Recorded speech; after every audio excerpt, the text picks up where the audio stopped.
ഷമയെ വലിയ ചർച്ചയാകുന്ന ഒന്നാണ് മാമി തിരോധാന കേസ്. അത് അൻവർ ADGP അജിത് കുമാറിനെതിരെ ഗുരുതരമായ ആരോപണമാണ് ഉന്നയിക്കുന്നത്. അദ്ദേഹമാണ് അതിൻ്റെ പിന്നിൽ എന്ന് പറയുന്നു. അതിൻ്റെ വസ്തുതകൾ എന്താണ്, യാഥാർത്ഥ്യം എന്താണ്? വളരെ ദുരൂഹമായിട്ടുള്ളൊരു തിരോധാനമാണ് മാമിയുടേത്.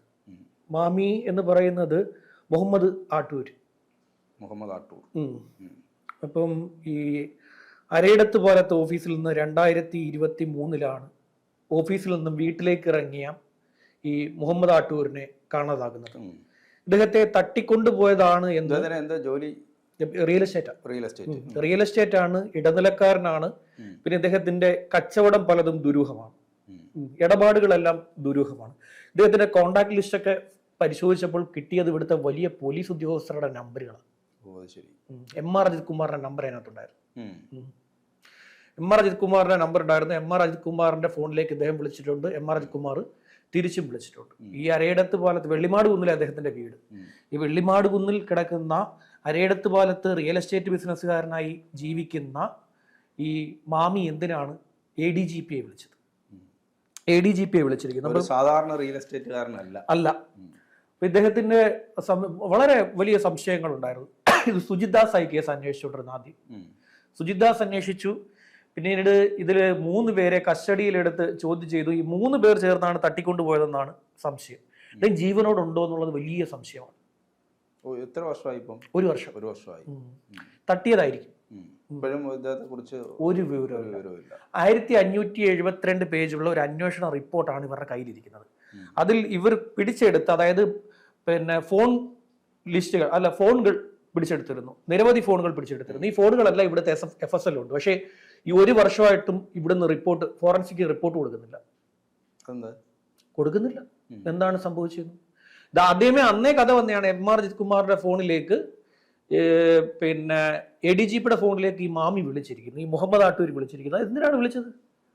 റിയൽ എസ്റ്റേറ്റ് ബിസിനസ്സുകാരനായിട്ടുള്ള മുഹമ്മദ് ആട്ടൂർ എന്തിന് ഇവിടുത്തെ ക്രമസമാധാന ചുമതലയുള്ള ADGPയെ വിളിച്ചു? ഇദ്ദേഹത്തിന്റെ പിന്നെ ഇടപാടുകളെല്ലാം ദുരൂഹമായിരിക്കെ എന്തിന് ADGP ഇദ്ദേഹത്തെ തിരിച്ചു വിളിച്ചു? ഒരു വലിയ സംശയം നിലനിൽക്കുന്ന കേസാണ്. ഇപ്പോൾ ഈ വെള്ളിമാട് കുന്നിലെ വീട്ടിൽ PV അൻവർ ഇന്നലെ സന്ദർശനം നടത്തിയെന്ന എൻ്റെ അറിവ്.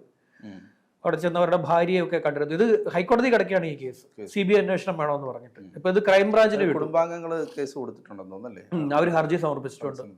ലോക്കൽ പോലീസ് അന്വേഷിച്ചിട്ട് ഇതുവരെ കിട്ടാത്തത് കൊണ്ട് ഇത് CBIക്ക് വിടണം എന്ന ആവശ്യവുമായി അദ്ദേഹത്തിന്റെ മകൾ ഒരു ഹർജി ഹൈക്കോടതിയിൽ കൊടുത്തിട്ടുണ്ട്. ഹൈക്കോടതിയിൽ കൊടുത്ത ഹർജിയിൽ ഇന്ന് വരെ അത് പരിഗണിച്ച് വരുന്നതേ ഉണ്ടായിരുന്നുള്ളൂ.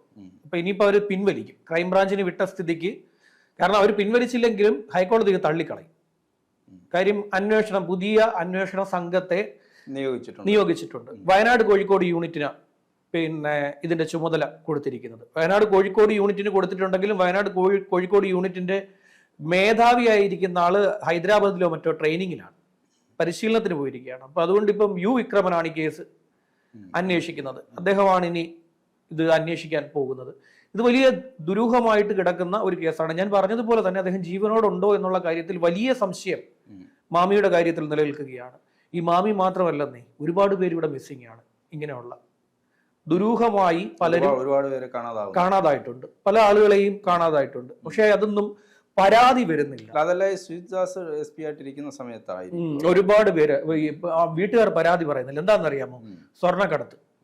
പരാതി പറയാൻ പറ്റില്ല. പരാതി പറഞ്ഞു കഴിഞ്ഞാൽ ഇതിന്റെ ഈ പറയുന്ന വീട്ടുകാരുടെ സാമ്പത്തിക സ്രോതസ് എന്താണെന്ന് വരെയുള്ള അന്വേഷണത്തിലേക്ക് എത്തും.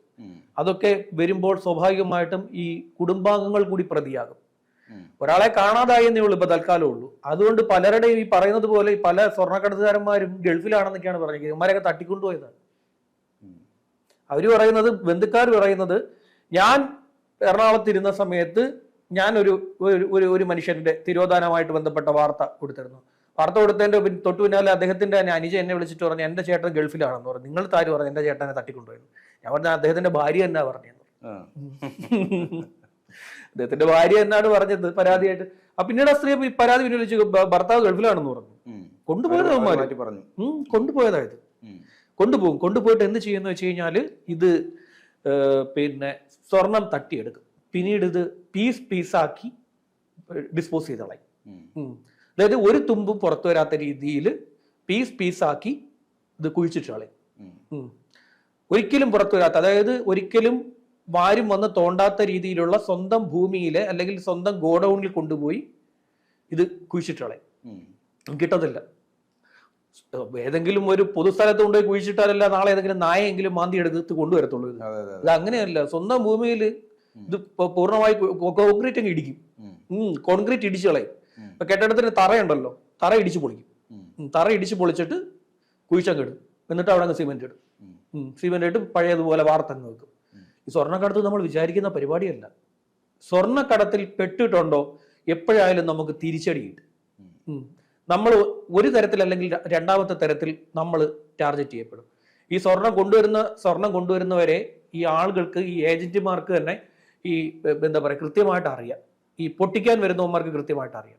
പോലീസ് എന്താ 101 കിലോ അടിച്ചു മാറ്റിയെന്ന് പറഞ്ഞ് 101 കിലോ 101 പവനോ കരിപ്പൂരിൽ നിന്ന് മാത്രം പോലീസ് അടിച്ചു മാറ്റിയെന്ന് ഡാൻസ് ഓഫുകാർ.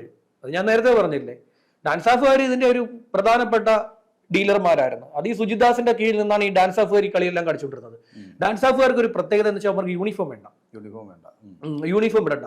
അവന്മാരുടെ വണ്ടിയിൽ പോലീസ് ഒന്നും ഒട്ടിക്കണ്ട. അവന്മാരുടെ വണ്ടി സുമോയാ, ടാറ്റാ സുമോ. ആ ടാറ്റാ സുമോയ്ക്കകത്ത് പോലീസ് ഒന്ന് ശ്രദ്ധിച്ചു നോക്ക്, പോലീസ് ഒന്നും എഴുതിയിട്ടില്ല അതിനകത്ത്. പോലീസിന്റെ ബീക്കൺ ലൈറ്റ് ഒന്നും വെച്ചിട്ടില്ല. ഒരു സാധനവും ഇല്ല അതിനകത്ത്. നമ്മൾ കണ്ടു കഴിഞ്ഞാൽ സാധാരണ ഒരു പ്രൈവറ്റ് വെഹിക്കിൾ ആണെന്ന് തോന്നും. പക്ഷെ 1 രജിസ്ട്രേഷൻ, തിരുവനന്തപുരം രജിസ്ട്രേഷൻ ആയിരിക്കും, വണ്ടിയല്ല. പോലീസിന്റെ വണ്ടിയല്ല അങ്ങനെയാണല്ലോ, 1 ആയിരിക്കും. 0 രജിസ്ട്രേഷൻ വരുന്ന വണ്ടിയായിരിക്കും. പക്ഷെ ഇതിനകത്ത് പോലീസൊന്നും എഴുതില്ല, ഒന്നും എഴുതില്ല. ഇവരുടെ ഒരു പരിപാടി അവിടുന്ന് അകത്തൊരു ഹെൽപ്പ് ഡെസ്ക് ഇട്ട് കൊടുത്തായിരുന്നു പോലീസ്.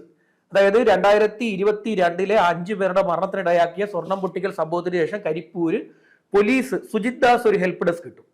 ഈ ഹെൽപ്പ് ഡെസ്ക് എന്തെന്ന് വെച്ചാൽ സ്വർണം കടത്തുകാരെ പിടികൂടുന്നതിന് വേണ്ടി എന്നാണ് പറഞ്ഞിരുന്നത്. ഇവര് വഴിയാണ് പുറത്ത് ഡാൻസ് ഓഫുകാർക്ക്, അതായത് എയർപോർട്ടിനകത്തിട്ട് പിടിക്കത്തില്ല സ്വർണം. പുറത്ത് പോകുമ്പോഴത്തേക്ക് വിളിച്ചു പറഞ്ഞു കൊടുക്കുമ്പോൾ വന്ന് എടുത്തുകൊണ്ട് പോകും. ഞാനൊരിക്കലും ഒരു കഥ പറയും. ഒരു സ്ത്രീയെ തട്ടിക്കൊണ്ടുപോയ കഥ പറഞ്ഞില്ല, എറണാകുളത്ത് നെടുമ്പാശ്ശേരി എന്നൊരു സ്ത്രീയെ തട്ടിക്കൊണ്ടുപോയത്. ഇത് ഭയങ്കര കൊണ്ടുപോയി, ഞാൻ പറഞ്ഞില്ലേ, ചിലര് കൊണ്ടുപോകുന്നവരെ സ്വർണം എടുത്ത ശേഷം കുറച്ചു പേരെ വെറുതെ വിടുന്നുള്ളൂ, കൂടുതൽ പേരെ ഇവർ തട്ടിക്കളയും.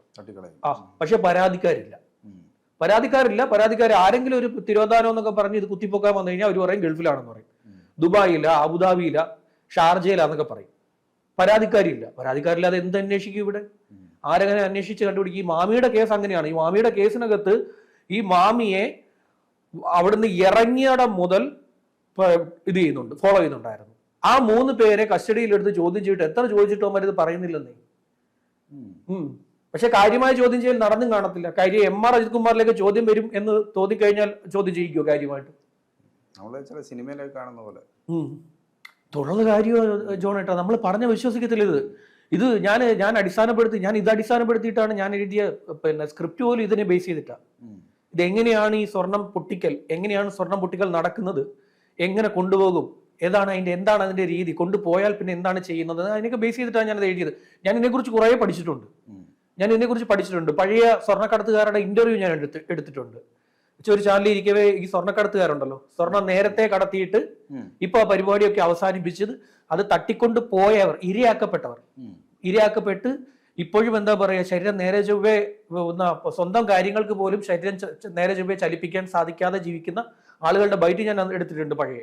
അന്ന് ഞാൻ ആ ചാനലിൽ ഇരുന്നപ്പോൾ ഞാൻ അവരോട് സംസാരിച്ചിട്ടുണ്ട്. അപ്പൊ അവർ പറയുന്നുണ്ട് ഈ രീതി എന്താണെന്ന്, എങ്ങനെയാണ് സ്വർണം കൊണ്ടുവരുന്നത്, എങ്ങനെയാണ് സ്വർണം നമുക്ക് എയർപോർട്ടിൽ നിന്ന് നമ്മളിലേക്ക് എങ്ങനെ എത്തുന്നു, പിന്നെ നമ്മളെ എങ്ങനെ തട്ടിക്കൊണ്ട് പോയി കഴിഞ്ഞാലുള്ള ആഫ്റ്റർ എഫക്ട്. ഇവരെ തട്ടിക്കൊണ്ട് പോയപ്പെട്ട ആളുകളാണ്. തട്ടിക്കൊണ്ടുപോയാൽ ഞാൻ ഇന്റർവ്യൂ എടുത്തത് രക്ഷപ്പെട്ടു. സ്വർണം എടുത്തിട്ട് വെറുതെ വിട്ടു. സ്വർണം എടുത്തിട്ട് വെച്ചാൽ ക്രൂരമായി ഉപദ്രവിച്ചിട്ടാണ് സ്വർണം എടുക്കുന്നത്. ക്രൂരമായി സ്വർണം കൊടുത്തില്ലെങ്കിൽ ക്രൂരമായി ഉപദ്രവിക്കും. പിന്നെ ഇവർക്ക് 2 ഭീഷണി വരും. ഒന്ന് ഈ പൊട്ടിച്ചുകൊണ്ട് പോയവന്മാരുടെ ഭീഷണി, 2 കൊടുത്തു വിട്ടവന്റെ ഭീഷണി. കൊടുത്തു വിട്ടവനും തേടി വരും.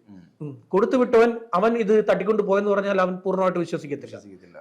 അവൻ തേടി വരും നമ്മളെ എപ്പോഴും നമ്മളൊരു സർവിലൻസിലാണ് നിർത്തുന്നത്. എപ്പോഴും നമുക്കൊരു നിരീക്ഷണം ഉണ്ടായിരിക്കും. നമ്മൾ എപ്പോഴെങ്കിലും നമ്മൾ ഈ ഇത് കൊണ്ടുപോയി മറ്റൊരാൾ കൊണ്ടുപോയി എന്ന് പറഞ്ഞു കഴിഞ്ഞിട്ട് പിന്നെ നമ്മുടെ സാമ്പത്തികമായി നമ്മൾ ഉയരുന്നെന്ന് കണ്ടു കഴിഞ്ഞാൽ നമ്മളെ തേടിയെത്തും. നമ്മളേത് തേടി വരും. തേടി വന്ന് നമ്മളെടുത്ത് നമ്മളെ കൈകാര്യം ചെയ്യും. ഇത് വലിയൊരു ശൃംഖലയാണെന്നേ.